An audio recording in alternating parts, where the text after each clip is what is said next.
Hello friends, இன்றைக்கி நம்ம கரம் மசாலா எப்படி செய்யலாம் அப்படிங்கிறது பார்க்கலாம். இந்த கரம் மசாலா வந்து நான்வெஜ் ரெசிபி எல்லாத்துக்குமே யூஸ் பண்ணிக்கலாம். அப்புறம் வெஜ் ரெசிப்பிலையும் இஞ்சி பூண்டு பேஸ்ட் போட்டு தாளிக்கிற எல்லாத்துக்குமே இந்த கரம் மசாலா யூஸ் பண்ணிக்கலாம். ரொம்பவே வாசமாகவும் டேஸ்ட்டாகவும் இருக்கும். எப்படி செய்யலாம் அப்படிங்கிறது வாங்க பார்க்கலாம். ஃபஸ்ட்டு ஒரு கனமான பாத்திரம் வச்சுட்டு அதில் 3 டேபிள் ஸ்பூன் அளவுக்கு கொத்தமல்லி சேர்த்துக்கோங்க. நமக்கு வந்து மெயினாக ஸ்டவ் வந்து சிம்லே இருக்கணும். சட்டி சூடானதுக்கப்புறம் சிம்லே வச்சு தான் அதை நம்ம வறுக்கணும். இது கூடவே 1 டேபிள் ஸ்பூன் அளவுக்கு ஏலக்காய், 1 டேபிள் ஸ்பூன் பட்டை சேர்த்துக்கோங்க.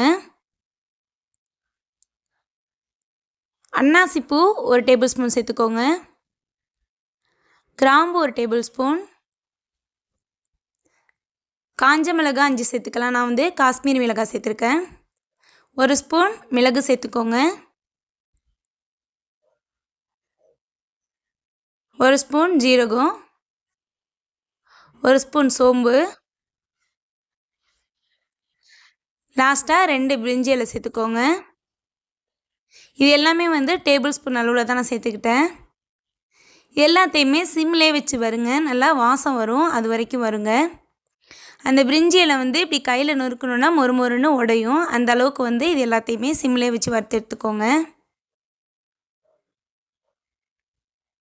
கொஞ்சம் வந்து பொறுமையாகவே வருங்க.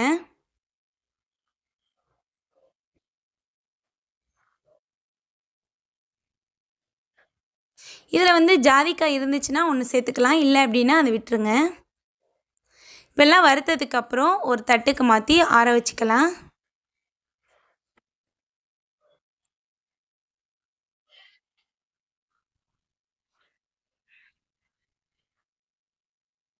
நல்லா அழகாக இது மாதிரி லேசாக செவந்து வர வரைக்கும் வறுத்து எடுத்துக்கணும். இதை அப்படியே ஆற விட்டுருங்க. இப்போ உங்களுக்கு நான் அந்த பிரிஞ்சி இலையை உடச்சி காட்டுறேன். இது போல் நல்லா மொறு மொறுன்னு உடையணும். இது நல்லா ஆறுனதுக்கப்புறம் மிக்ஸி ஜாருக்கு மாற்றி பவுட்ரு பண்ணணும்.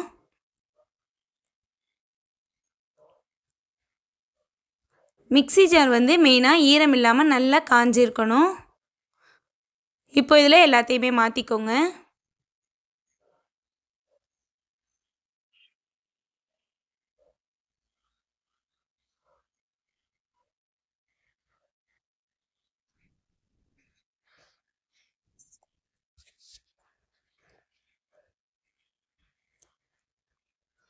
இப்போ இதில் எல்லாத்தையுமே கொட்டியாச்சு. இதை அப்படியே பவுட்ரு பண்ணி எடுத்துக்கலாம். நல்லா நைஸாக பவுட்ரு பண்ணிக்கோங்க.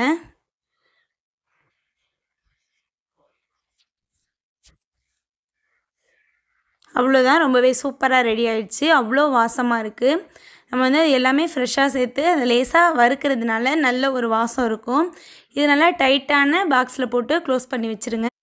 இந்த கரம் மசாலா வந்துட்டு ஃப்ரிட்ஜில் வைக்கணும்னு தேவையில்லை, வெளியிலே வச்சு யூஸ் பண்ணிக்கலாம். ஆனால் நமக்கு பாக்ஸ் வந்து நல்லா டைட்டாக க்ளோஸ் ஆகிருக்கணும். அப்போ தான் அதோடய வாசம் வந்து நமக்கு வெளியில் போகாமல் ஃப்ரெஷ்ஷாகவே இருக்கும் எப்போதுமே. இந்த வீடியோ உங்களுக்கு பிடிச்சிருந்துச்சி அப்படின்னா நம்மளோட இந்த வீடியோவுக்கு லைக் பண்ணுங்கள். லைக் பண்ணதுக்கப்புறம் ஹைப்னு ஒரு ஆப்ஷன் இருக்கும், அதையும் கிளிக் பண்ணிக்கோங்க. அப்புறம் மறக்காமல் சப்ஸ்கிரைப் பண்ணி வச்சுக்கோங்க. அப்போது தான் நான் போகிற எல்லா வீடியோ உங்களுக்கு நோட்டிஃபிகேஷனில் வரும். அடுத்த வீடியோவில் வேறு ஒரு சூப்பரான ரெசிபியோடு உங்களை நான் மீட் பண்ணுறேன். தேங்க்யூ, பாய்.